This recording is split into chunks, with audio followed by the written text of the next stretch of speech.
अस्सलाम वालेकुम नाज़रीन, प्रोग्राम दूसरा रुख में खुशामदीद। नाज़रीन, इस वक्त पाकिस्तान को अगर मईशत समेत दहशतगर्दी से मुतल्लिक चैलेंज की बात करें तो वो चैलेंजेस ज़रूर दरपेश हैं, लेकिन इन तमाम चैलेंजेस से निमटने के लिए और इन तमाम चैलेंजेस के हल के लिए सबसे पहले जो तजवीज़ सामने आ रही है वो यही है कि मुल्क में सियासी इस्तेहकाम जो है वो सबसे ज़रूरी है। हमने पाकिस्तान तहरीक इंसाफ और हुकूमत के दरमियान मुज़ाकरात का मामला भी देखा और उस पर वज़ीर आज़म को जो तजवीज़ दी गई है वो सारी सूरत हाल भी आपके सामने है। पाकिस्तान तहरीक इंसाफ के तहफ़्फ़ुज़ात अपनी जगह, लेकिन जो वफाकी हुकूमत की इत्तेहादी जमात है पाकिस्तान पीपल्स पार्टी, उनके तहफ़्फ़ुज़ात भी वो इलेक्शन के हवाले से हों या वफाकी हुकूमत के साथ जो मुआहदे थे उन मुआहदों से मुतल्लिक हों, वो तमाम तहफ़्फ़ुज़ात भी सामने आते रहे हैं।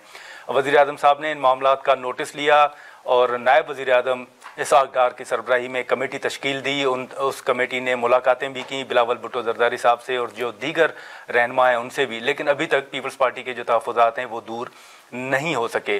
पीपल्स पार्टी के तहफ़्फ़ुज़ात अगर दूर नहीं होते तो क्या पीपल्स पार्टी हुकूमत के साथ इत्तेहाद में रहेगी, नहीं रहेगी, आगे स्ट्रेटजी क्या होगी?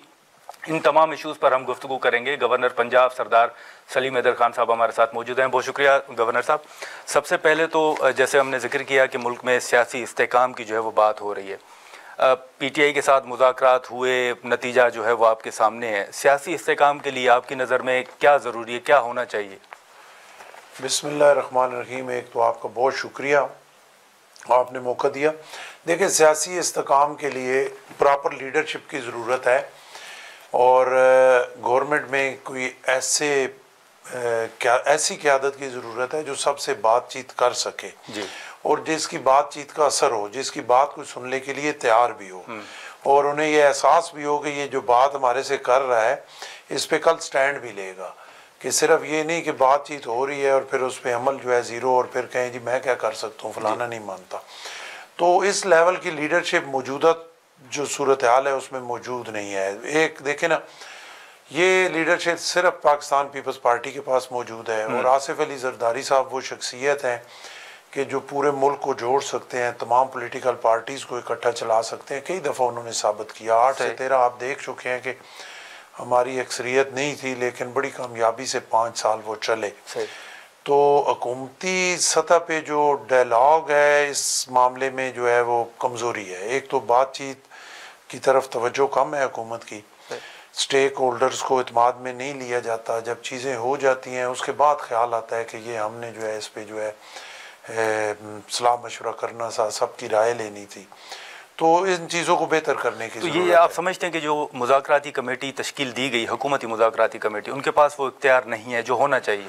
देखिए, उसमें स्पीकर साहब ने बड़ा ज़बरदस्त रोल अदा किया। स्पीकर साहब, फिर दूसरे अगर कोई बंदे आप देख सकते हैं नून में अगर तो स्पीकर साहब ठीक बंदे हैं, वो बातचीत करना जानते हैं, एक सीजनल सियासतदान है, बहुत एक प्रोसेस से गुजर के आए हैं और चीज़ों को बेहतर तरीके से हैंडल कर सकते हैं।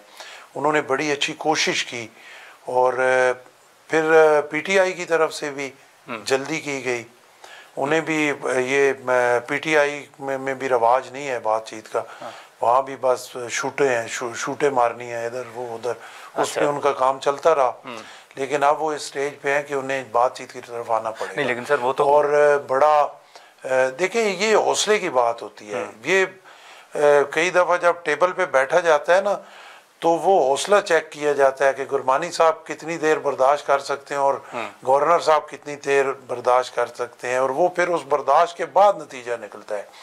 ये हो कि आप भी जल्दी में हो, मैं भी जल्दी में हूँ, तो फिर तो बैठने का फायदा ही कोई नहीं है ना। नहीं, लेकिन सर वो तो कह रहे हैं कि जो कमेटी ने कमिटमेंट की हमारे साथ कि आपकी खान साहब से मुलाकात करवाई जाएगी, अब अगर कमेटी मुलाकात तक नहीं करवा पा रही तो फिर आगे मसाइल कैसे हल होंगे? देखिए, पहले 1-2 दफ़ा मुलाकातें उनकी हुई और इसमें कमेटी की तो इतनी ज़रूरत ही कोई नहीं थी। मुलाकातें तो उनकी तवातर से हो रही हैं और मुझे तो ये समझ नहीं आती कि कमेटी क्यों मुलाकात कराएगी। उनके एक प्रोसेस के तहत अभी 2 दिन पहले भी बहुत सारे लोगों की मुलाकातें हुई खान साहब के साथ। तो मुझे ये नहीं समझ आती कि उस कमेटी में इस चीज़ को क्यों रखा गया। 1 दिन बाद हो जाती मुलाकात, उसमें कोई इशू। और अगर कमेटी करा देती तो कमेटी के पास भी इतना मैंडेट तो ज़रूर होना चाहिए कि कम से कम वो खान साहब से मुलाकातें तो करा सके ना। इस हवाले से तो पीटीआई का मौक़िफ़ दुरुस्त है ना कि नहीं देखिए, अब हम तो उसमें शामिल नहीं है, हमें नहीं पता पीटीआई ठीक कह रही है या गवर्नमेंट ठीक कह रही है। उनकी तरफ से ये है, अब जो मैंने वो इरफान सदीकी साहब का, सेनेटर साहब का पढ़ा कि वो कह रहे थे कि 1.5 महीने के बाद के पता नहीं, तब तक तो इन्होंने अपने मुतालबात ही हमें नहीं दिए।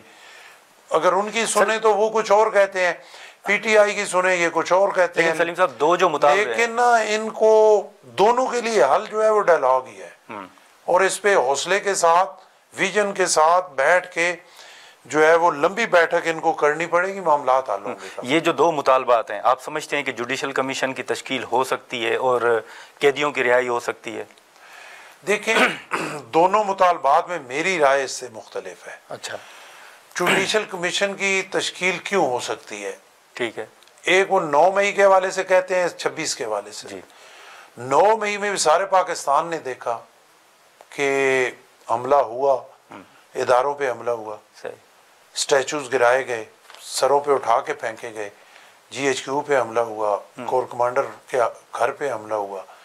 और आप ऑन करें या ना करें, ऑन तो वो करते हैं, सारे पीटीआई के लोग थे ना, इसमें तो कोई दूसरी राय नहीं है ना। बात जो वो कहते हैं जो सच्ची और हकीकी है वो तो करनी चाहिए। अब सारा कुछ वो करके उस पर क्या जुडिशल कमीशन बनेगा? वो हमला नहीं हुआ, जीएचक्यू के सामने लोग नहीं गए, ये जो हमारे वो शख्सियात थी जिन्होंने इस मुल्क के लिए शहादतें दी, उनके स्टैचूज को उठा के सर से उठा के नहीं फेंका गया, कोर कमांडर के घर पे हमला नहीं हुआ, और वो सारे वर्कर्स जो थे, चले 100% नहीं, मैं ये कहूँगा कि होता इस तरह है कि पॉलिटिकल पार्टी के वर्कर्स अगर 150-200 निकलता है, बीच में साजिश के साथ 4-6 साजिशी लोग आगे लग के वो चीज़ों को ख़राब करते हैं और उनसे वो कराते हैं, लेकिन किया तो उन्होंने है ना, इसमें तो कोई दूसरी राय नहीं है। और 26 को भी केपी के गवर्नमेंट के तमाम वसाइल इस्तेमाल करके वो इस्लामाबाद पे चढ़ाई उन्होंने नहीं की, उसमें उन्होंने चढ़ाई की, और जब वो डी चौक में आ गए, अगर रात को उनको जो है वो डिस्पर्स न किया जाता तो कौन गारंटी दे सकता है कि वो पीटीवी पे चढ़ाई ना करते, वो पार्लियामेंट पे चढ़ाई ना करते, वो प्राइम मिनिस्टर हाउस पे चढ़ाई ना करते, और उस चढ़ाई को फिर यही रंग दिया जाता कि ये वो जो है ये हमारे बंदे। लेकिन वो तो कह रहे हैं फायरिंग भी हुई है। देखिए, अगर वो कह रहे हैं फायरिंग हुई है तो उस फायरिंग को उन्हें कोई सबूत रखना पड़ेगा ना। अच्छा। वो कहते हैं हमारी इतनी शहादतें हुई हैं, उन शहादतों को सामने लाना पड़ेगा। लेकिन गवर्नर साहब, लोगों को इस तरह तो नहीं होता ना कि अपना आप कहीं भी और उसके लिए सबूत कोई ना दे। लेकिन सलीम साहब, जो पाकिस्तान पीपल्स पार्टी का हमेशा मौक़िफ़ रहा है कि आपकी 2008 और 13 के दरमियान जो हुकूमत रही, जिसका आपने भी जिक्र किया, आपका बड़ा वाज़ेह मौक़िफ़ रहा है कि आप किसी से इंतकाम नहीं लेते। पीपल्स पार्टी का मौक़िफ़ रहा है कि आपकी हुकूमत में सियासी कैदी नहीं होते। लेकिन इस वक्त जो इत्तेहादी हुकूमत है उसमें आप नहीं समझते कि खान साहब जेल में हैं, कुरैशी साहब जेल में हैं, दीगर सियासी रहनुमा जेलों में हैं, इनको आप सियासी कैदी नहीं समझते? देखिए, बात यह है ना, वो सिर्फ पीपल्स पार्टी है, बाकी दूसरी कोई पार्टी नहीं है। जो मर्जी बातें करते रहे, पीपल्स पार्टी को अल्लाह ने इतना हौसला दिया है, शहीद जुल्फ़िकार अली भुट्टो से लेके और आज आसिफ अली जरदारी साहब और बिलावल भुट्टो साहब तक, कि वो बर्दाश्त करते हैं। हमारे साथ जो 8 से 13 मीडिया ने किया, पाकिस्तान की तारीख में कभी ऐसे हुआ? हमारे आप बदला ले रहे हैं? हमारे साथ नहीं, आप खुद कह रहे हैं हम बदला नहीं लेते, हम कौन सा बदला ले रहे हैं? ये जो कानून साजी हो रही है, देखिए, कानून साजी एक गवर्नमेंट की तरफ से हो रही है, और चीज़ों को ठीक करने के लिए अगर हो रही है, हम उसमें भी कह रहे हैं कि उसमें जो है वो स्टेक होल्डर से बातचीत होनी चाहिए, और बातचीत के बाद उसमें तरमीम होनी चाहिए। पीपल्स पार्टी किसी तरह इस हक में, पीपल्स पार्टी बेचारी तो 5 साल हमें जो है वो मीडिया ने, हम सुबह ठीक ठाक पार्लियामेंट का इजलास करके जाते थे, रात को कामरान खान का प्रोग्राम देखते थे, रात को नींद ही नहीं आती थी कि सुबह ये सहरी के टाइम हुकूमत फारिग है जो, तो गए फारिग हो गए। फिर इनसे जान छूटती थी, इफ्तिखार चौधरी साहब बुला लेते थे, रोज़ सुबह 8 बजे कान पकड़ा लेते थे प्राइम मिनिस्टर को, रोज़ सो मोटो एक्शन लेते थे। पाकिस्तान की तारीख में इतने सो मोटो एक्शन लिए गए जितने 8 से 13 तक लिए गए। पाकिस्तान की तारीख में मीडिया पे करैक्टर एक्सीनेशन और लोगों को बुरा बोला और हुकूमत की बर्बादी जो है जितनी उस 8 से 13 तक की पाकिस्तान की तारीख में किसी दफ़ा हुई, एक दफ़ा मुझे बता दें पीपल्स पार्टी ने मीडिया में किसी से इंतकामी कार्रवाई की हो? एक दफ़ा बता दें कि पीपल्स पार्टी ने किसी जज के साथ इंतकामी कार्रवाई? पीपल्स पार्टी बेचारी ने बर्दाश्त। लेकिन सर, कैदियों से मुतल्लिक अगर कोई सियासतदान भी है, अगर उसने कोई किया है तो वो उसका जवाब दे ना। अगर खान साहब ने किया है तो वो उसका जवाब दे, उन्हें होना चाहिए। ठीक है। किसी से ज्यादती नाजायज तौर पे वो किसी सूरत में नहीं होनी चाहिए। हाँ। 9 मई वाले हैं, उनको आप सियासी कैदी नहीं कह सकते, मैं नहीं कहता। ठीक है, ठीक है, मैं पॉलिटिकल वर्कर हूँ। पीटीआई के साथ भी जो ज्यादती वाली बात होती है, तो आप खुद गवाह हैं, सारे मीडिया वाले गवाह हैं, मैं हर चीज़ से हट के बिल्कुल खड़ा होकर उस पर बात करता हूँ। इसमें कोई 9 महीनों में कोई दूसरी राय नहीं। ठीक है। लेकिन एक हकीकत है, 9 मई वालों को मैं सियासी कैदी नहीं समझता। ठीक है। 26 वालों को मैं सियासी कैदी नहीं समझता। ये हमारा अपना मुल्क है, इसके लिए कोई एहतजाज का तरीका होना चाहिए, उसके अंदर रहना चाहिए, और हदूद के अंदर रह के एहतजाज जमहूरी हक है, वो पीटीआई का भी हक है, वो करे। गवर्नर साहब, खान साहब का सियासी मुस्तकबिल क्या देख रहे हैं आप? देखिए, खान साहब जिस तरीके से चल रहे हैं, जैसे मैंने कहा कि पीटीआई में भी डायलॉग की तरफ तवज्जो देने का फुकदान है। ठीक है। वो उधर मुतवज्जो नहीं होते। कोई सियासतदान कामयाब हो ही नहीं सकता जब तक वो बातचीत न करे। अपने दुश्मन से भी बातचीत न करे तो वो कामयाब नहीं हो सकता। दुनिया की तारीख में बड़े बड़े सियासी लोग गुजरे जिन्होंने बहुत लंबी लंबी जदोजहद की, सालों की जेलें काटी, मुश्किलात बर्दाश्त की। आप देख लें, उनकी कामयाबी अखीर पे जो है वो डायलॉग के जरिए हुई, तशद्दुद के जरिए नहीं हुई। खान साहब माइनस हो सकते हैं। नेल्सन मंडेला देख लें, कैद आज़म मोहम्मद अली जिन्नाह देख लें, और ढेर सारे लोग हैं कि तशद्दुद से किसी जगह जो है वो कामयाबी नहीं हो सकी, बातचीत से। खान साहब माइनस हो सकते हैं? देखिए, खान साहब माइनस मेरे ख्याल के मुताबिक खान साहब ही पीटीआई है, ये एक हकीकत है। खान साहब माइनस होंगे, पीटीआई कोई नहीं है। क्योंकि ये जितने लोग उनके एमएनएज, एमपीएज और सारे खड़े हुए हैं, इनको वोट्स खान साहब के ही मिलते हैं। ठीक, चाहे जो कुछ भी है, हमारी राय उससे मुख्तलिफ है। नाज़रीन, गवर्नर पंजाब सरदार सलीम हैदर खान साहब हमारे साथ मौजूद हैं। हम यहाँ पर एक शॉर्ट ब्रेक लेते हैं और ब्रेक के बाद जो दीगर अहम सवालात हैं वो हम गवर्नर साहब के सामने रखते हैं।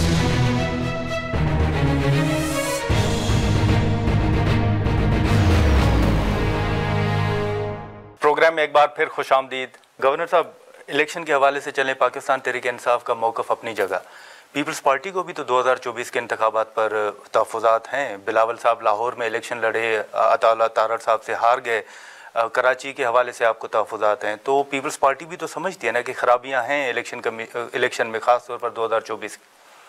सर, ख़ास तौर पर 2024 नहीं, 2018 में भी, 2024 में भी, 2013 में भी, पाकिस्तान बनने से लेके आज तक भी एक आध इलेक्शन है जिस पे आप कह सकते हैं कि पूरी कौमी सियासी और कौम ये कहे कि हाँ ये फ्री एंड फेयर इलेक्शन हुए। हाँ। कभी नहीं हुए।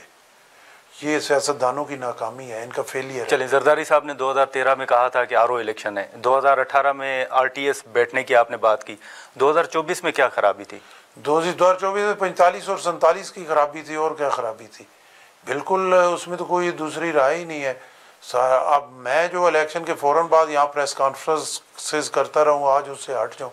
2024 में भी इसी तरह, 2024 में आरओ का इलेक्शन था, आरओ ने जो मर्जी कर दिया, उसको कोई पूछने वाला नहीं था। तो किसके हक में गया ये चीज़ें? मुख्तलिफ जगह पे मुख्तलिफ लोगों के हक पे गया। पीपल्स पार्टी के साथ हमेशा ये होता है, इस 2024 में भी हुआ। हमारे साथ जुल्म ये होता है कि हमें जीत हार की तो हमें ना दें। हाँ।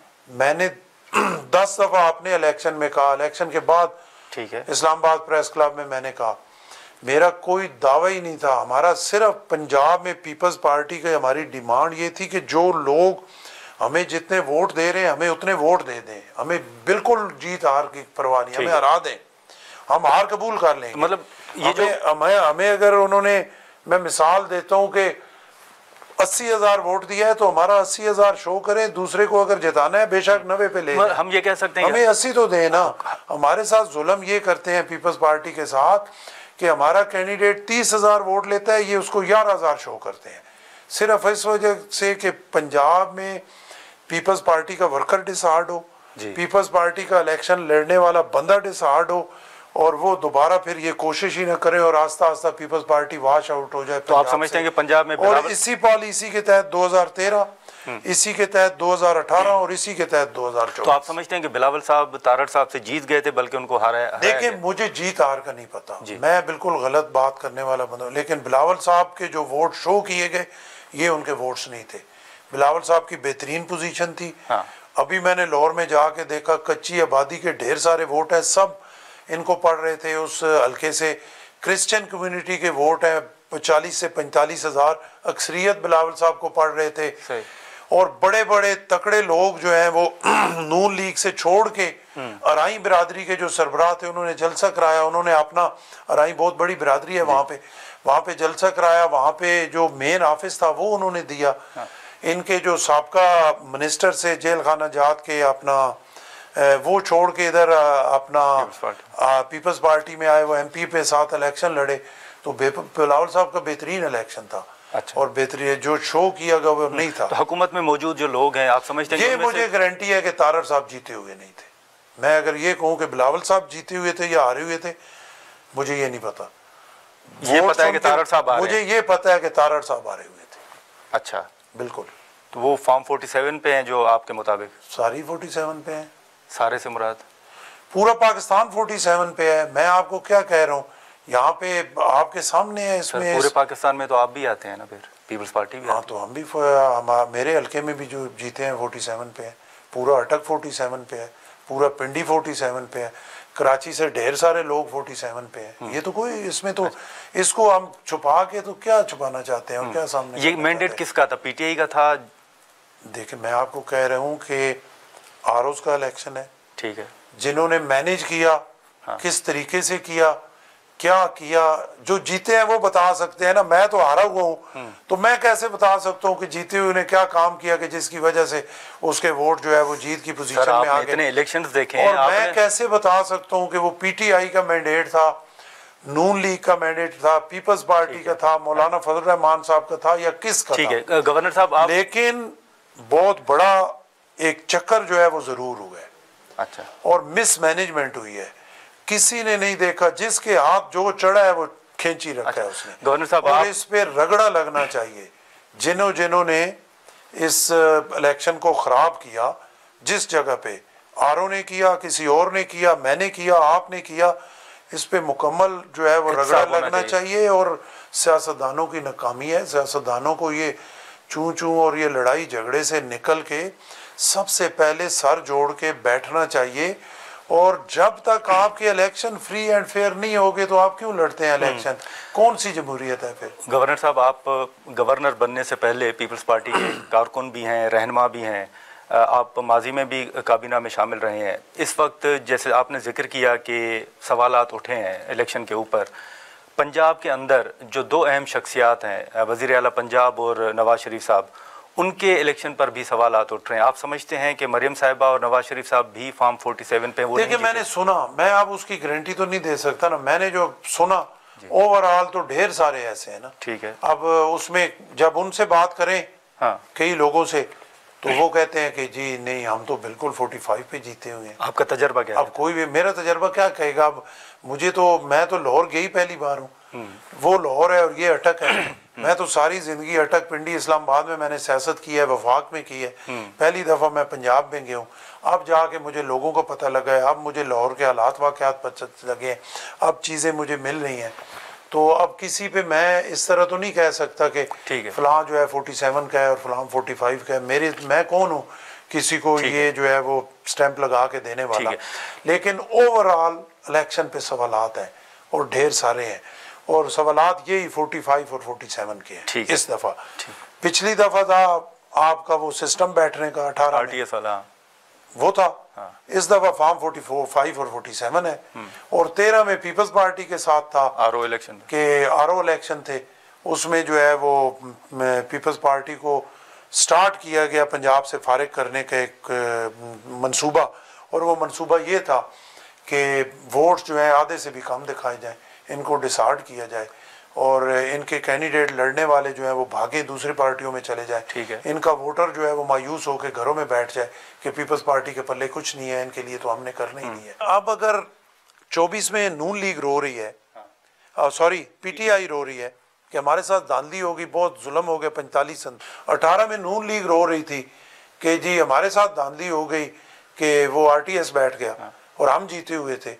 पीपल्स पार्टी बेचारी के साथ तो 13 में भी ये हुआ, 18 में भी ये हुआ और 24 में भी ये हुआ। पंजाब में एक प्रॉपर प्लानिंग के तहत मुकम्मल वॉश आउट करने की कोशिश की। सर, हम पंजाब पर बात करेंगे कि वहाँ पर पीपल्स पार्टी की इस वक्त क्या सूरत हाल है, लेकिन पंजाब के अंदर अगर दो सूबों में इस वक्त आपके वज़राए आला हैं, इसमें सिंध में और बलूचिस्तान में, लेकिन कहा जा रहा है कि सबसे मुतहरिक जो वज़ीर आला हैं वो मरियम नवाज़ साहिबा हैं। आप पंजाब में बैठे हैं गवर्नर की हैसियत से, आप इत्तफाक करते हैं कि मरियम साहिबा की कारकर्दगी? मेरे इत्तफाक करने या न करने से कोई फ़र्क नहीं पड़ता। ठीक है, वो जो भी मुतहरक है ना उसका फैसला अवाम ने करना है। हाँ। सिंध का फैसला अवाम ने किया, हाँ। कि पीपल्स पार्टी ने वहाँ अगर कुछ भी नहीं किया तो आज क्या वजह है कि वहाँ दूसरी साइड पे बात ही कोई नहीं रही। सही। और दूसरी साइड पे कुछ है ही नहीं, कोई पार्टी नहीं है, कोई इस पोजीशन में नहीं है वहाँ से जो 10 सीटें ले सके पीपल्स पार्टी के अलावा। मुहब्बे वतन पार्टी है, उसके खिलाफ हम मैनेज नहीं करते, ना हम मीडिया को मैनेज करते हैं, ना हम जजेस को मैनेज करते हैं, ना हम ब्यूरोक्रेसी को मैनेज करते हैं। हम सिर्फ मेड इन पाकिस्तान लोग हैं, पाकिस्तान के लिए करते हैं, तो फिर हमारे खिलाफ प्रोपेगेंडा होता है। लेकिन अगर सामने बात की जाए तो किसी के पास इसका जवाब नहीं है। ठीक है कि पीपल्स पार्टी 13 में कहाँ थी, सिंध में 18 में कहाँ थी, 24 में कहाँ है, और सिंध में किसी जगह उंगली नहीं उठ रही। गुरबानी साहब आप भी गवाह हैं कि कोई हल्का बता दिया जाए कि यहाँ पीपल्स पार्टी का जो MNA है 47 पे जीता। सिंध के हवाले से 2-4 सीटें ऐसी हैं जो पीपल्स पार्टी से छीनी गई, 2-4 नहीं बल्कि ज्यादा कराची से, हाँ। अंदरूने सिंध से भी 1-2 छीनी गई। नाज़रीन, यहाँ पर एक शॉर्ट ब्रेक लेते हैं और ब्रेक के बाद यहीं से गुफ्तगू को आगे बढ़ाते हैं।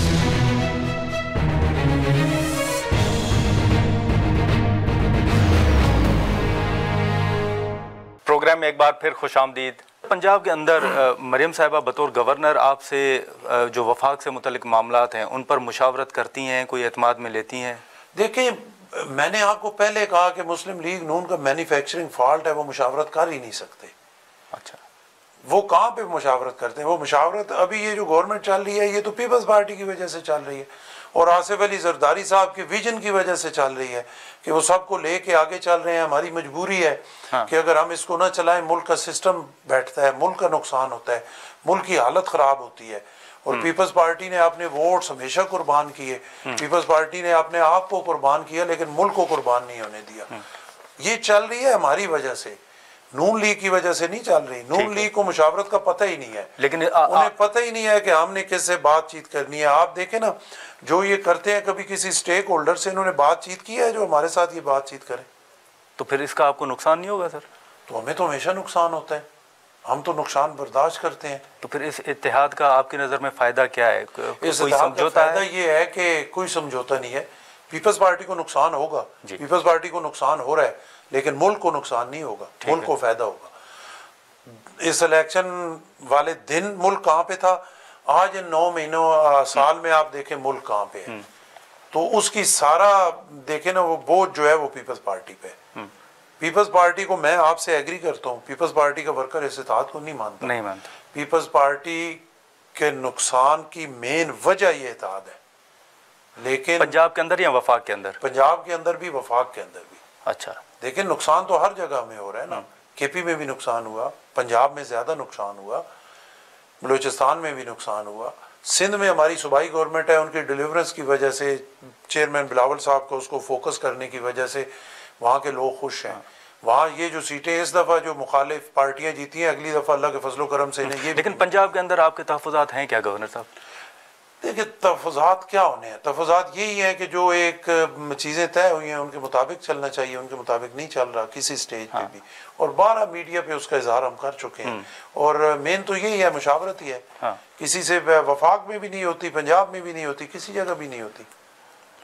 अच्छा, तो वो फिर बोझ तो सारा पीपल्स पार्टी पे ही पड़ता है। अपने वर्कर्स का अलहदा पड़ता है, अवाम का अलहदा पड़ता है। और जिस तरह मीडिया के साथ जो है अपना बाकी इदारों के साथ रोलर अप है, तो फिर शामिल तो हम भी साथ ही रहते हैं उसके। पंजाब के अंदर इस वक्त आप देख रहे हैं, जैसे आपने सिंध का जिक्र किया कि वहाँ पे सारा कुछ हो रहा है, पंजाब के अंदर सारा कुछ मेरिट पे हो रहा है या बतौर गवर्नर आपको कुछ फैसलों पर तहफ़्फ़ुज़ात हैं? देखिए, मुझे जिन पे तहफ़्फ़ुज़ात था उस पर मैंने इजहार किया वाइस चांसलर्स के हवाले से मुख्तलिफ जगह पे। और तो जहाँ पे भी अपना मैं समझूंगा तहफ़्फ़ुज़ात है उसका मैं इज़हार करूँगा बड़ा खुल के आपके सामने, और उसी टाइम करूँगा। लेकिन हाल ही में हमने देखे ज़िम्मेदारों काश्तकारों के हवाले से हुआ जी कि उनको एड्रेस नहीं किया गया, गंदम नहीं खरीदी गई, गंदम की स्पोर्ट प्राइस जो अनाउंस की गई, फिर लोगों को, आड़तियों को रोका गया कि उस पर न लें। और ज़िम्मेदार को सपोर्ट नहीं दी गई। अभी चले ट्रैक्टर स्कीम शुरू की गई, अच्छी बात है, इसको और हिम्मत से करें, लेकिन अगर एक यूनियन काउंसिल में एक ज़िम्मेदार को एक ट्रैक्टर मिलने से तो ज़रा ठीक नहीं हो सकती ना।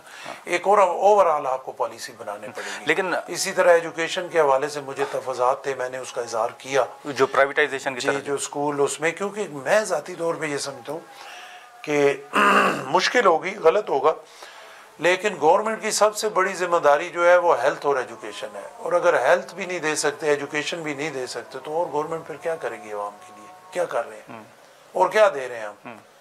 और मैं इस हक में नहीं हूँ किसी को भी माली इमदाद से लोगों को लगाना, मेरे ख्याल में ये मुनासिब नहीं है। एक हद तक ठीक है, आपके पास एक डाटा जो बिल्कुल गुर्बत के लेवल से नीचे बेवा हैं, यतीम हैं, जिनका कोई कमाने वाला नहीं है, उनके लिए तो होना चाहिए। हमारा इस्लामी नुक्ता नज़र बैतुल माल पुराना रसूल खुदा से लेकर फिर जो अपना हमारे तक चलता रहा, खुलफाए राशिदीन आए उस दौर में, ये इसी तरह चलता रहा बैतुल माल से।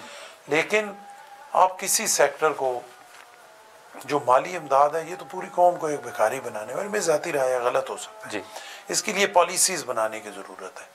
जिस सेक्टर में भी आपने जाना है उसके लिए पॉलिसी बनाएं, उसके मुताबिक सबको ट्रीट करें तो चीज़ें बेहतर। लेकिन गवर्नर साहब, हाल ही में सलीम मांडीवाला साहब ने कहा था कि जो सदर साहब के अहकामात हैं, वज़ीर आज़म का जो ऑफिस है वो उन पर भी अमल दरामद नहीं कर रहा।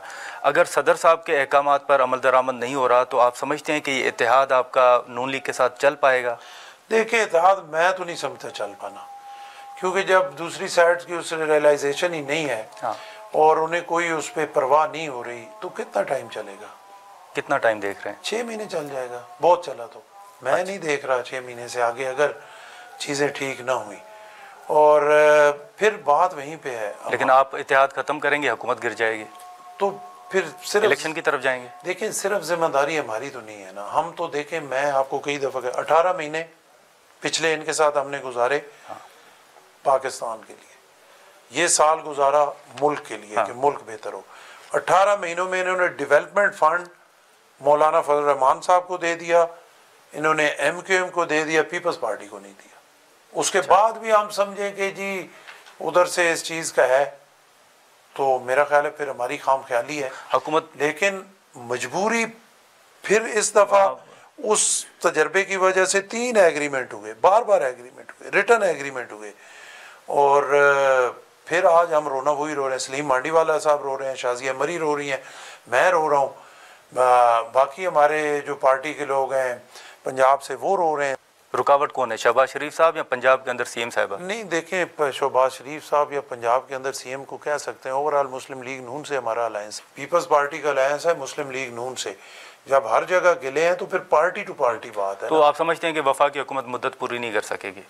नहीं, मैं ये तो कहने वाला कौन हो सकता हूँ कि वो हुकूमत अपना मुद्दत पूरी नहीं कर सकेंगे। मैं तो चाहता हूँ अल्लाह करे मुद्दत पूरी करें, लेकिन उनको सोचना पड़ेगा अलायंस के बारे में। उन्हें ये हमें जो है ना रियलाइज कराना पड़ेगा कि हम उनके एतादी हैं। आज तक हमें ये नहीं पता लगा कि हम नून लीग के एतादी हैं। हम अपनी तरफ से एतादी हैं, लेकिन उधर से हमें कोई ऐसा सिग्नल नहीं आया कि हमें महसूस हो कि हम एतादी। वो गिला भी करते हैं, वो कहते हैं कि पीपल्स पार्टी तनकीद कर रही है, इत्तेहाद से अलग होने की बात भी करती है, धमकियां भी देती है, लेकिन साथ में वो आईनी ओहदे भी रख कर बैठे हैं, 2 सूबों में गवर्नर हैं। नहीं, तो हमने कभी कोई धमकियां दी? ये ख़त्म कर दें इत्तेहाद, तो आईनी ओहदे ले लें। हमने कब कहा उन्हें कि जो है हमने वो उससे, हमें तो वो बार कहते हैं कि आप आके वजारतें लें। अच्छा, तो हम इस वजह से नहीं ले रहे कि कल इन्हें ये गिला ना हो कि जी हम तो फलानी वजारत को यूं करना चाहते थे, इनका वजीर था। लेकिन सर जरदारी साहब बैठे हैं, गिलानी साहब बैठे हुए हैं चेयरमैन सेनेट, आप गवर्नर हैं, कुंडी साहब गवर्नर हैं। देखें, वो तो हम हैं, वो तो हम हैं, सबके सामने है ना। इनकी कुर्बानी देने के लिए तैयार हैं। जब हमारा इनसे अलायंस नहीं चलेगा तो फिर सारा कुछ ही जाएगा ना। तो ये हम जो इनसे बातचीत कर रहे हैं, हमको ये बातचीत कर रहे हैं कि ये अलायंस ख़त्म हो और आप सारा कुछ छोड़ दें और हम रखी रखें, ये तो फिर उस वक्त का फैसला होगा ना कि जो सिनेरियो उस टाइम बनता है। ठीक है गवर्नर साहब, हाल ही में आपका एक बयान आया था कि आपने बिलावल साहब को जो है वो वज़ीर आज़म बनाना है। ये आपने इसी सेटअप के दौरान बात की है या 2029 की आपने आम इंतखाबात की बात की है? देखें, मेरी बात तो ये है, तो मेरी तो ख्वाहिश ये है कि रात 10 बजे से पहले वज़ीर आज़म बन जाए। मोहतरमा बेनज़ीर भुट्टो शहीद के बेटे हैं, सबसे टैलेंटेड लीडर है, नौजवान है, सबसे बेहतरीन लीडरशिप उनमें है। और पाकिस्तान के मसाइल का हल जो है वो बिलावल भुट्टो साहब के पास है। बनेंगे तो फिर किसी तरीके से ही ना, जब अक्सरियत होगी और जब वो हालात बनेंगे। अगर मेरी ख्वाहिश पे हो तो मैं तो बड़े ही बेसब्री में हूँ। जिस तरह मौके की तलाश जिस तरह इनके नहीं, पीपल्स पार्टी ने कभी गैर आईनी काम नहीं आईनी तरीके से आईनी तरीके से साहब जब आएंगे आईनी तरीके से आएंगे, अवाम के वोटों से आएंगे। ये मुमकिन है, जैसे अभी आपने खुद ये एतराफ़ किया था पीपल्स पार्टी ने कि आप पीटीआई के साथ बात कर रहे थे कि आए मिलकर हुकूमत बनाते हैं। अगर आपके ये तहफ़्फ़ुज़ात बरकरार रहते हैं गवर्नर साहब, तो क्या पीटीआई के साथ मिलकर हुकूमत के खिलाफ तहरीक लाई जा सकती है? देखिए, सियासत में कोई बात हरफ़े आखिर तो हो नहीं सकती। ठीक है, इसमें किसी के लिए दरवाजे नहीं बंद किए जा सकते, दरवाजे खुले होते हैं। लेकिन पीपल्स पार्टी की बिल्कुल इस सेटअप को चलाने के लिए आज के दिन तक कोई ऐसी ख्वाहिश नहीं है कि ये सेटअप डिस्टेबल हो, ये न चले, ये गिर जाए। ठीक है, इसकी वजह हम चाहते हैं ये चले। अगर ये गिरा तो किसी और की वजह से गिरेगा, हमारी वजह से नहीं गिरेगा। ठीक है। गवर्नर साहब, हाल ही में जो पंजाब के अंदर एक कानून मंजूर हुआ हत्या इज़्ज़त का, उस पर आपने बड़ा खुल के बात की, अपने तहफ़्फ़ुज़ात का इज़हार किया, दस्तखत आपके नहीं हुए। हाल ही में पीका कवानीन की मंजूरी हुई है, उस पर मीडिया अपने तहफ़्फ़ुज़ात का इज़हार भी कर रहा है। आपकी नज़र में वो कानून ज़्यादा ख़तरनाक था या पीका कवानीन? देखिए, कानून तो बनने चाहिए। आप जो एक्शन कमेटी है आपकी, उनकी भी इसमें राय है, लेकिन उन कानून जिनके खिलाफ बन रहे हैं उनके जो स्टेक होल्डर्स हैं उनको बिठा के उनसे मुशावरत से बनने चाहिए। चाहे पीका हो, चाहे वो हत्या इज़्ज़त वाला। उसमें भी यही खराबी हुई कि साफ़ती तंजीमों को नहीं बिठाया कि उनसे बातचीत नहीं की गई। मेरा ये अंदाज़ा था कि अगर उधर कोई एक बंदा भी ज़िम्मेदार जिरगे वाला होता तो वहाँ भी खुश असलूबी थे, इसने हो जाना था कानून ने। और यहाँ भी अगर बिठा के बातचीत की जाती, तेज़ी न की जाती, तो यहाँ भी हो जाना था। क्योंकि ये राय हर मुहब्बे वतन पाकिस्तानी के पास है कि सोशल मीडिया के हवाले से चीज़ों को बेहतर करने की ज़रूरत है, कि फेक न्यूज़ को किस हद तक हम रोक सकते हैं और किस तरीके से रोक सकते हैं। इलेक्ट्रॉनिक मीडिया में उसका तनासब बहुत कम है।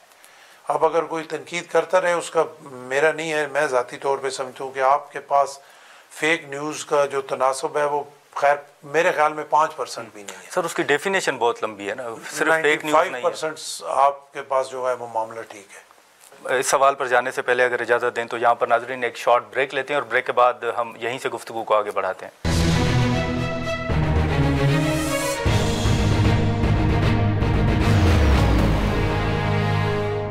प्रोग्राम में दोबारा खुशामदीद। गवर्नर साहब, हाल ही में जब पाकिस्तान तहरीक इंसाफ की हुकूमत थी तो एक बड़ी तनकीद की जाती थी कि खान साहब जो हैं वो जनरल फैज़ साहब को आर्मी चीफ़ बनाना चाहते हैं, वो चीफ़ जस्टिस अपना रखना चाहते हैं, बड़ी तनकीद होती थी।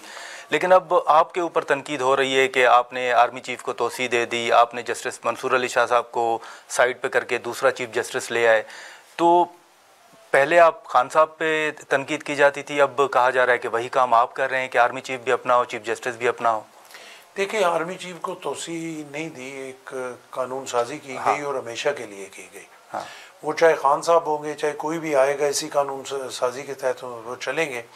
और जो भी आर्मी चीफ आएगा, इससे एक अच्छी बात ये होगी कि जो गवर्नमेंट आएगी उसके साथ वो पूरा टाइम पूरा करेगा। और आर्मी चीफ एक हकीकत है, पाकिस्तान आर्मी एक हकीकत है।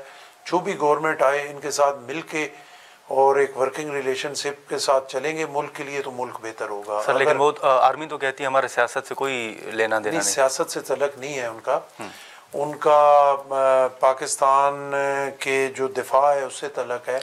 पाकिस्तान के लॉ एंड ऑर्डर से तलक है, पाकिस्तान के इंटरनेशनल रिलेशन से तलक है। और उनकी इनपुट के बगैर इन 3-4 चीज़ों पे हुकूमत के लिए मुनासिब नहीं है कि वो करें। उसके लिए अभी देखें ना, दहशत गर्दी की जंग में हज़ारों हमारे नौजवान बच्चे, मेजर, कर्नल, उससे बड़े लेवल के जो है वो आर्मी के शहीद हो रहे हैं, हमारे बच्चे हैं, पाकिस्तान आर्मी के हैं।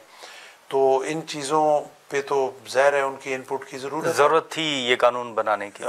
मैं बिल्कुल उससे एग्री करता हूँ। अच्छा, मौजूदा आर्मी चीफ की बात नहीं है, जो भी आर्मी चीफ आएगा वो जो उस वक्त की गवर्नमेंट के साथ होगा वो मुकम्मल। अब आर्मी चीफ साल के लिए हो, गवर्नमेंट 5 साल के लिए हो, साल में वो एक दूसरे को समझ ही नहीं सकते, चीज़ों को आगे बढ़ा ही नहीं सकते। ऊपर से नए आर्मी चीफ पे डर लगा, फलां बनाए, फलां बनता है, फिर वो साल डेढ़ फिर आगे। अब मुल्क के लिए मेरे ख्याल में ये बेहतर है जो भी आर्मी चीफ आएगा, जो भी गवर्नमेंट आएगी, दोनों अपना टाइम पूरा करेंगे, पॉलिसीज जो है मिल के बनाएंगे तो इंशाल्लाह चीज़ें बेहतर। लेकिन जस्टिस मंसूर अली शाह साहब के साथ आप समझते हैं कि नाइंसाफ़ी हुई? नहीं, देखिए मैं इस पे राय नहीं दे सकता कि उनके साथ नाइंसाफ़ी हुई। एक तरीक़ाकार था कि जिसका सीनियरिटी बनती थी वो आर्मी चीफ बनता था, उसमें भी कानून में तब्दीली की गई और वो इस वजह से तब्दीली की गई कि जो चीफ जस्टिस साहबान बने उन्होंने जो अपनी शहनशानियत बनाई, उन्होंने ना आइन को देखा, ना कानून को देखा, ना पार्लियामेंट को देखा, ना सेनेट को देखा, ना पाकिस्तान को देखा, ना पाकिस्तान की आवाम को देखा, ज़ाती मफाद को देखा और अपनी सुप्रीमेसी को देखा। अब जो एक रिकॉर्ड एक्ट पे अपनी ज़ाती पसंद की वजह से इफ्तिखार चौधरी साहब ने फैसला दिया, इस मुल्क की कितनी बर्बादी की, तो चीफ जस्टिस साहबान ने जो अंत मचाया वो भी तो इस तारीख उनके एहतसाब का इरादा रखते हैं। उनके एहतसाब का इरादा हम क्या रखते हैं? हम क्या एहतसाब उनका कर सकते हैं? उनका एहतसाब अदलिया खुद ही कर सकती है और वो नहीं करते वो उनका एहतसाब। लेकिन उनका एहतसाब जो है वो, मेरी अगर ज़ाती राय हो ना, तो बिल्कुल एहतसाब सियासतदानों को तो जो भी है ना, नून है, पीपल्स पार्टी है, PTI है, सब का एहतसाब होता है, सही होता है, गलत होता है, ये एक अलहदा बहस है और बड़ी लंबी बहस है और एक तारीखी बहस है।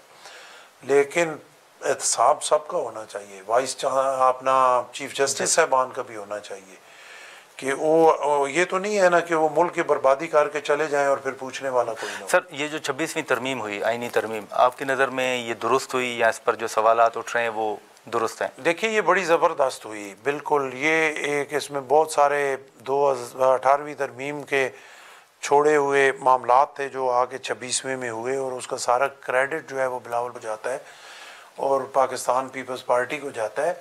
इससे चीज़ें बेहतर होंगी, मुल्क स्टेबल होगा और किसी के पास इतना अख्तियार नहीं होगा कि वो शहनशाह बन जाए और शाह सोहद का मालिक बन जाए। लेकिन सर सारे हदूद और कऊद के अंदर बैठ के करेंगे। लेकिन अख्तर मेंगल साहब हो गए, मौलाना साहब हो गए, वो कह रहे हैं हमारे सेनेटर्स पे प्रेशर था, उनको उठाया गया। ये सर, तो मौलाना साहब खुद हमारे साथ बैठे थे, मौलाना साहब ने खुद नहीं ऐलान किया, मौलाना खान साहब ने खुद हमायत की। अख्तर मेंगल साहब कह रहे हैं सर। अख्तर मेंगल साहब कह रहे हैं तो उनके हुई होगी, मेरे नॉलेज में तो ऐसी कोई बात नहीं है।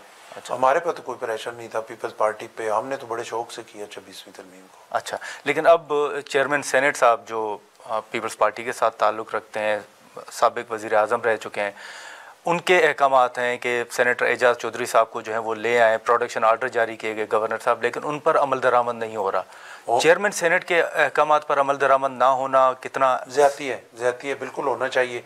इससे पहले भी कई दफ़ा ये होता रहा कि स्पीकर ने कोई किया। हाँ। उस वक्त भी यही हमारे जो चेयरमैन सेनेट हैं जनाब सैयद यूसुफ रज़ा गिलानी साहब, इन्होंने किया था। उस वक्त भी कुछ देर के लिए अमल नहीं हुआ, फिर हो गया। यहाँ भी अभी अमल नहीं हुआ, अमल तो करना ही पड़ेगा और इस तरह नहीं होना चाहिए। बिल्कुल, अगर जमहूरियत को चलाना है तो चेयरमैन सेनेट साहब के अहकामात पे फ़ौरन अमल होना चाहिए। सर, दो मुख्तसर सवाल होंगे। एक तो ख़ास तौर पर बतौर गवर्नर आप पंजाब के अंदर पीपल्स पार्टी के रिवाइवल के लिए क्या कर रहे हैं? क्योंकि जैसे आपने खुद जिक्र किया कि इत्तेहाद से पीपल्स पार्टी के जो कारकुनान हैं वो मायूस हैं। अब अगर जब आप आइंदा इंतखाबात में जाएंगे तो आपका नैरेटिव क्या होगा? क्योंकि पंजाब के अंदर तो पीपल्स पार्टी की सियासत मुस्लिम लीग नून के ख़िलाफ़ रही है।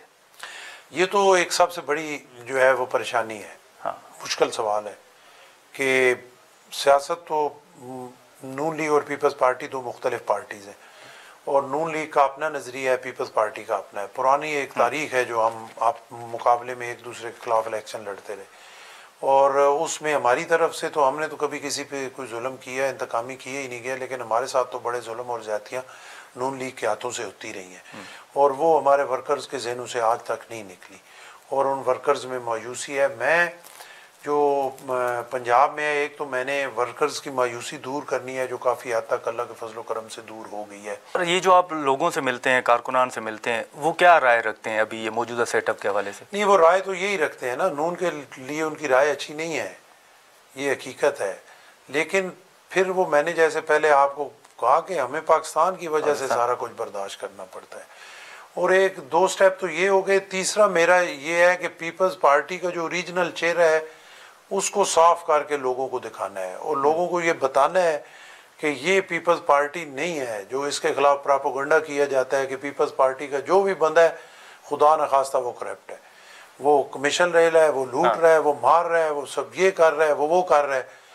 मैं 9 महीने से गवर्नर हाउस में हूँ, अल्लाह के हुक्म से पीपल्स पार्टी की पंजाब की पूरी क़यादत पे मेरे समेत कोई उंगली नहीं उठा सकता। एक काम मेरिट से हट के कोई नहीं कह सकता।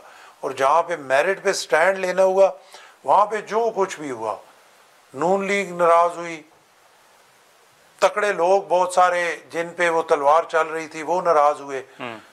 मैं दावे से कहता हूँ अल्लाह रसूल के दरमियान जो मैंने मेरिट पे समझा मैंने वो कुल्हाड़ा चला। सर 2 सवाल होंगे सिर्फ। एक, पंजाब के अंदर मियाँ नवाज शरीफ साहब बड़े खामोश हैं, वफाक के अंदर भी उनका कोई रोल नहीं है, वहाँ पर आप बैठे हुए हैं, वहाँ पर मियाँ साहब का भी कोई किरदार देख रहे हैं या उनकी खामोशी की वजह बतौर सियासतदान आप क्या देख रहे हैं?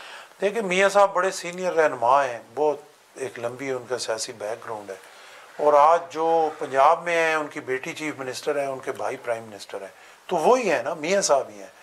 तो ऊपर कायद जो है वो तो मियाँ नवाज शरीफ साहब। लेकिन एक तासुर है कि शायद वो भी इंतखाबी नताइज से खुश नहीं है। नहीं, अब इंतखाबी नताइज से खुश नहीं है ना, तो और अगर ओरिजिनल इंतखाबी नताइज आ गए तो वो बहुत ज़्यादा जो है वो परेशान हो जाएंगे, तो इसी पे गुजारा करें उनके लिए ये बेहतर। अच्छा सर, एक आखिरी सवाल कि हमेशा एक तनकीद होती है कि हर हुकूमत में इस्टेब्लिशमेंट का किरदार है। हाल ही में जैसे हमने पीपल्स पार्टी के भी बयानात देखे कि ये हुकूमत बन नहीं रही थी, बनवाई गई, राना सनाउल्लाह साहब के भी इस तरह के बयानात है।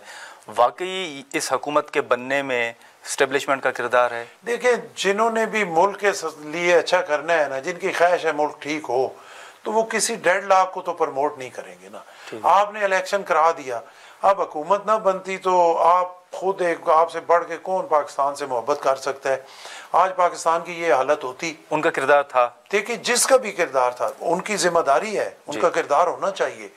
मैं बिल्कुल इस हक में नहीं हूँ कि मैं कहूँ कि बिल्कुल ही वो उनको, वो एक स्टेक होल्डर है और उनका किरदार पॉजिटिव मुल्क की बेहतरी के लिए होना चाहिए, उनके बगैर नहीं चल सकता। हुकूमतों की तश्कील में होना चाहिए। देखिए, हुकूमतों की तश्कील में उन्हें ये धक्का तो नहीं लगाना चाहिए किसी को भी कि ये डेडलॉक है, आपस में जुड़े ही नहीं। वो आपसे, मेरे से, इनसे बात तो कर सकते हैं ना कि मुल्क की ये ज़रूरत है, आगे फैसला तो आपने करना है।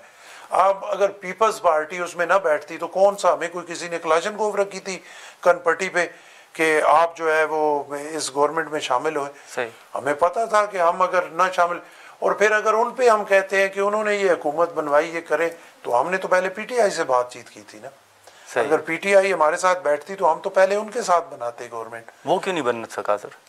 तो वो तो देखे ना, वो तो अपने आप को सबसे बड़ा पहलवान समझते हैं ना कि उनके साथ का तो कोई है ही नहीं ना, वो तो बातचीत पे आते हैं ना। वो उसे वो 3.25 साल पूरी दुनिया में पहलवान बने रहे कि हमसे बड़ा पहलवान है ही कोई नहीं, तो इसीलिए पूरी दुनिया में हम अकेले रह गए। अब रो रो के बिलावल साहब के वो जिन पे तनकीद हमारे मुखालफिन करते हैं, बड़े दौरे किए, उन दौरों को समर आना शुरू हुआ, कोई दुनिया हमारी तरफ मुतवज्जो हुई, कोई हाई लेवल डेलीगेशन आ गए। पिछले 4, 5, 6 साल से तो आपके मुल्क में आने के लिए कोई तैयार नहीं था। ये सर, और वो सारा उनकी जो रेसलिंग स्किल्स थी उनकी वजह से नहीं था। ये जो फिर हुकूमत और पीटीआई के दरमियान मुज़ाकरात हैं, आप समझते हैं कि इनमें भी इस्टेब्लिशमेंट का किरदार होना चाहिए ताकि बात आगे बढ़े? मुज़ाकरात में शामिल ही नहीं हूँ, मैं तो नहीं कह सकता, लेकिन बिल्कुल होना चाहिए। उनकी इनपुट जरूर लेनी चाहिए। मुल्क के जो मुल्क की जो देखे ना मुश्किल सूरत हाल है, दहशतगर्दी के हवाले से, बॉर्डर्स में अमन के हवाले से, अपने हमसायों से जो हमारे तलक़ात के हवाले से, इंटरनेशनल एस्टेब्लिशमेंट से बातचीत के हवाले से, इंटरनेशनल लेवल से अपने मुल्क को सिक्योर करने के हवाले से, तो बिल्कुल जो हमारी एस्टेब्लिशमेंट है उसकी इनपुट लेके फैसला सियासी गवर्नमेंट को करना चाहिए और उस फैसले को ऑन करना चाहिए। और बाइंडिंग नहीं है, ये नहीं है कि एस्टेब्लिशमेंट की राय जो है वो बाइंडिंग है, उनसे बातचीत करके जो मुल्क के लिए बेहतर हो, लेकिन उनको इत्मीनान में जरूर। ठीक है गवर्नर साहब, बहुत शुक्रिया, आपने वक्त निकाला। नाज़रीन, गवर्नर पंजाब सरदार सलीम हैदर खान साहब की गुफ्तगू आपने सुनी। हमने इलेक्शन समेत जो ख़ास तौर पर पंजाब में या ओवरऑल पाकिस्तान पीपल्स पार्टी के तहफ़्फ़ुज़ात हैं उन पर हमने गुफ्तगू की। आज के प्रोग्राम में इतना ही, इजाज़त दीजिए, अल्लाह हाफ़िज़।